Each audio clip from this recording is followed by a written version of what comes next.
avec une cocotte en fonte, vous voyez. Alors si on n'a pas une cocotte en fonte, on peut prendre d'autres choses, mais l'idée, c'est de faire cuire son pain dans un récipient fermé. Comme ça, on va garder toute l'humidité nécessaire vraiment à la bonne cuisson du pain. On va avoir une croûte extrêmement croquante, croustillante, et puis une mie très moelleuse. Cette recette, c'est entre le pain et la brioche. Moi, je trouve qu'il y a une petite texture vraiment sympathique. Brioche, ça veut dire un peu sucré. Un tout petit peu. On met un petit peu de sucre de toute façon dans notre pain, toujours, pour activer aussi le travail des levures. On peut le mettre directement avec le levain. Enfin bon, l'idée, c'est pas de remplacer les boulangers, c'est de modestement pouvoir faire son pain à la maison avec l'équipement dont on dispose. On va pas le faire tous les jours, mais si vous avez des invités, vous servez votre pain chaud, je vous jure, c'est un vrai carton. Il nous faut pour du pain de la levure, de l'eau, de la farine, un petit peu de sel, du sucre, je vous l'ai dit, et nous aurons besoin un peu d'huile d'olive pour le cuire. C'est parti. Alors, ce qui est long, c'est pas tant les manipulations, c'est surtout les temps de pousse.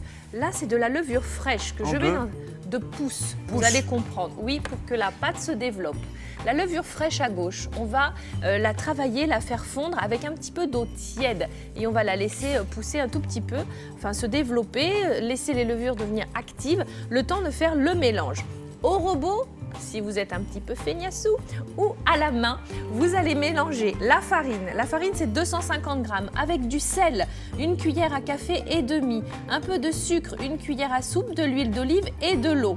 Alors, évidemment, tout le problème, c'est d'avoir une pâte, si vous voulez, qui est souple, qui est élastique, mais qui n'est pas collante. Là, je rajoute la levure que j'ai délayée avec un petit peu d'eau. Vous laissez pétrir et vous allez, alors je vous le dis, il faut bien qu'elle soit souple, élastique, mais pas collante. Si c'est le cas, vous mettez un petit peu de farine et vous, voilà, c'est au jugé, vous allez voir votre pâte. Vous allez la laisser pousser 1h30. On dit pousser donc. Pousser, et ben, ça porte bien son nom parce que pas la gonfler, pâte... on dit non. Pousser parce que la pâte va pousser, elle va doubler de volume.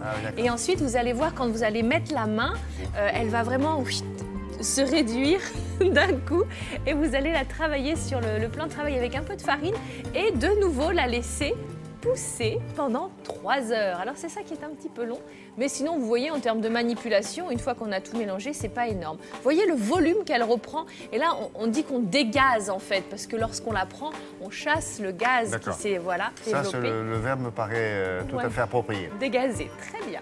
Donc ensuite la cocotte, la voici, vous mettez un peu de papier sulfurisé avec de l'huile d'olive au fond. Alors c'est double protection pour qu'il n'y ait pas d'attache. Vous voyez mon pain est un petit peu au large dans la cocotte, eh bien c'est tant mieux parce qu'il va prendre de la place, il va encore pousser un petit peu.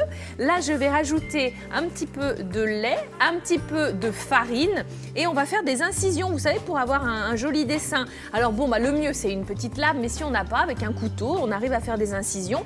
Pourquoi pas aussi avec une paire de ciseaux, on peut faire quelques petits motifs. Et là, surtout, on ferme la cocotte, on enfourne à four froid pour laisser là encore le temps à notre pâte de se développer et on est à 45 minutes. Alors moi j'avoue que j'aime bien le laisser un petit peu plus parce que ça croustille d'autant plus à 240 degrés et là vous avez un pain mais c'est magnifique et surtout vraiment, enfin voilà, je trouve que la mie est vraiment très agréable, il est croquant, il est très très bon.